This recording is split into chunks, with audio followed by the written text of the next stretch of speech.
สาวหน่อยลอยโลนะนี่เด้ออ๋อเถอะเจ้าคือกินยังมาคืองามแท้นี่เขาก็จะพริกอีกแล้วอันนี้ใครเท่ากินยาอ่อน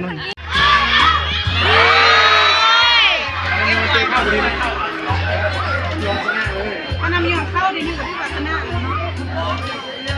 ย่างคนสุดท้ายชนะเพื่อน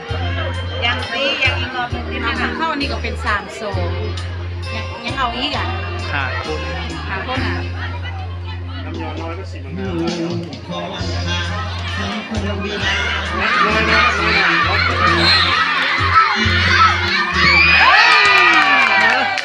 เราตัดสินมาเลยนะ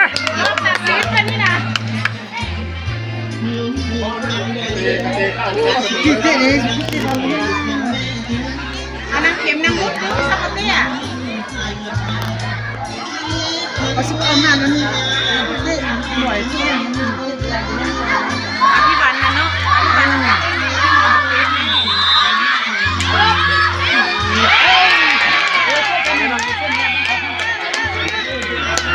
ว่ามันจะไม่จบแบบนี้ขนาดซีกันนี่ยอดกูเล่น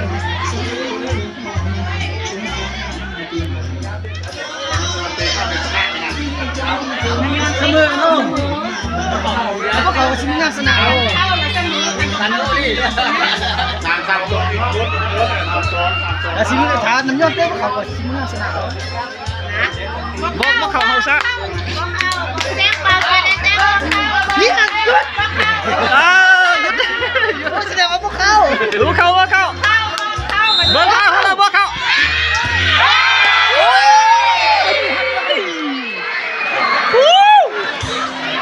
โอกาสจะชนะแล้วนะก็ตีนก่อนที่เอาขาดตีตั้งไม่ได้ยังไงถ้ายาวอย่างสูงแต่ว่ามันเต้นอย่างสูงแต่ว่าเอานายกลดวลกันมาเนี่ยนะ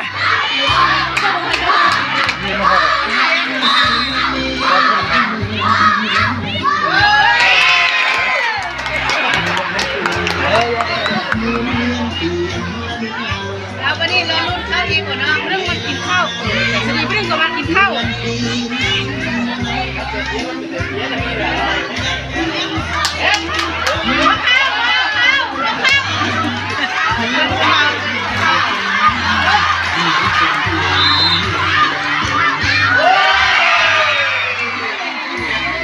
มันอยู่ใส่ๆนี่บ้านลุงกี่นะปนาเขาจักหน่อยเอาคนขาใหญ่หันเต้นแงงหันเสมอต่อทำได้หมดเลยเอาใส่พิษไม่ค่อย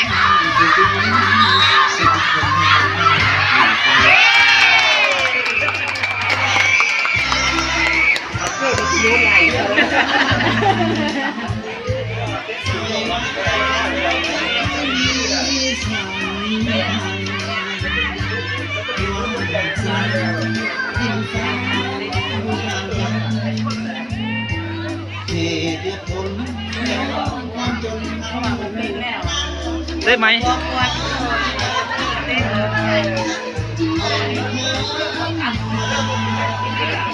แม่ตัวกรรมการนำมือ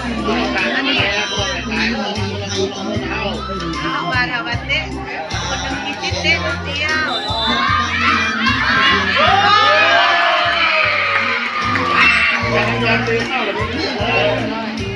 นี่แหละเสียเปรียบที่สุดเลยนี่ที่หลายเต้ซื้อคนหนึ่งพวกเขาตัวนี้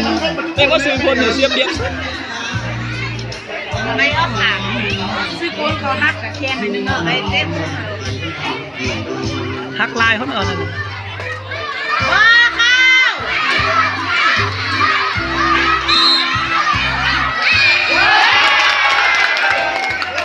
ไม่เห็นแล้วอาจารย์เดียวกันอาจารย์เดียวกัน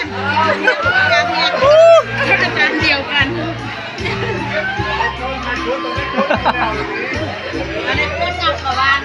เป็นต้นงับตัวนึงแล้วโอ้โหสีเลยอ่ะ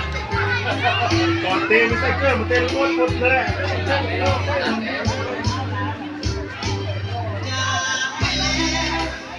ก้อยก้อยคัดเลือกตัวเด่นหนึ่งแม่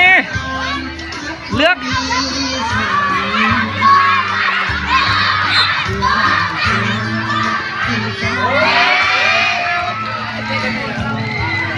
เดซี่โกนหดไงโกนหด แล้วนี่เล่นได้เต็มไหมที่หา